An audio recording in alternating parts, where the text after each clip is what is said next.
Ang sarap nito ngayon guys, nilagang pork buto-buto para sa malamig na panahon. Napakalamig ngayon dito sa amin guys, sa Edmonton, Canada. Negative 21, ang kapal ng snow. Kaya masarap magluto ngayon ng laging may sabaw. Ito gagawin kong nilaga.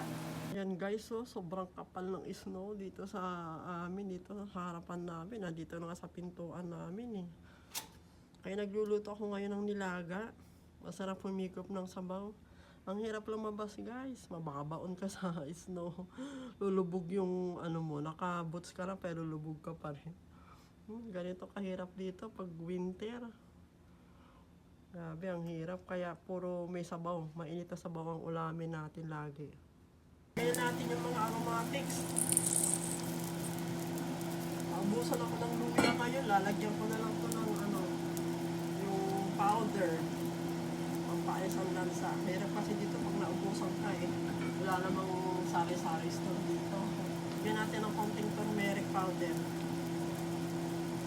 Pang-alis ang lansa. Lambutin natin ang gusto ito. Lagyan natin ng beef. Ayan, beef cube. Para malasa. Lagyan natin ng patis. Lambutin natin ang gusto.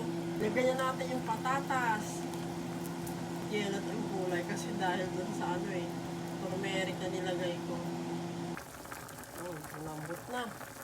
Lagyan natin yung gulay, yung pechay bagyo. Yung gulay, pechay bagyo. Tikman natin. Wow, sarap ng nilaga. Thank you sa lahat ng supporters ng Mama Lor's page. Happy holidays sa inyo.